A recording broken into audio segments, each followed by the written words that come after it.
Questa mattina al Palazzo Comunale, in sala consiliare, si è tenuto un incontro a beneficio di uno specifico settore di professionalità, organizzato in collaborazione con la Regione Veneto, che ha visto un importante afflusso di tecnici, architetti, urbanisti, amministratori anche di altre località e appartenenti agli uffici comunali. A mediare il consigliere regionale Marco Dolfin, per l'amministrazione comunale Massimiliano Tiozzo, assessore in ambito urbanistico, per la Regione Veneto Silvia Rizzotto, presidente della seconda commissione in Regione Veneto di cui fa parte lo stesso Dolfin, e il direttore della direzione pianificazione territoriale Salvina Sist. Mancavano, seppur annunciate le loro presenze, il sindaco Armelao e l'assessore regionale all'urbanistica Corazzari, a causa di impegni istituzionali imprevisti. Per Armelao un ulteriore incontro con il prefetto. L'input che ha dato il via all'incontro condiviso con la Regione è il voler semplificare, attuando nel contempo un meccanismo partecipativo, perseguendo l'obiettivo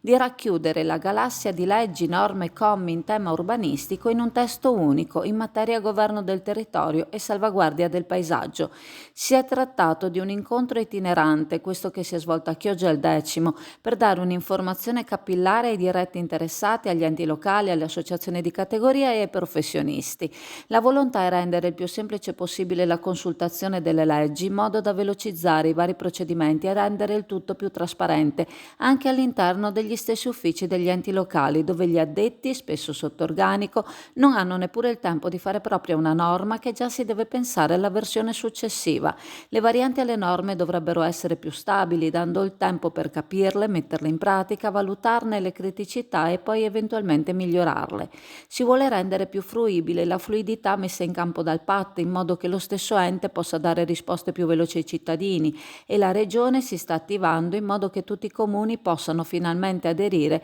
per essere poi tutti sullo stesso piano. Si è specificato che non si tratta di un testo innovativo questo presentato, non ci sono leggi che vanno a riformare quanto già è stato pubblicato, non c'è nulla di nuovo. Si tratta solo di una semplice mera raccolta, frutto del lavoro interno della direzione, che si chiede agli interessati di controllare dando un eventuale contributo o apportando approfondimenti o osservazioni. Il convegno si è poi sviluppato trattando ambiti specifici quali il consumo del suolo, la pianificazione, i monitoraggi, le tolleranze, il recupero dei sottotetti, la tutela del territorio agricolo, i vincoli, la necessità di aree verdi sostenibili economicamente in fase di manutenzione e altro, ma in conclusione si è voluta sottolineare l'importanza che ci sia una partecipazione da parte degli addetti ai lavori per apportare delle migliorie a questo testo che si vorrebbe completato e approvato entro il 2024. Proprio qui abbiamo delle cozze alla tarantina, cozze con il pomodoro già così in vaschetta, già pronto. Sono state messe dei crostini, che è un tipico piatto italiano,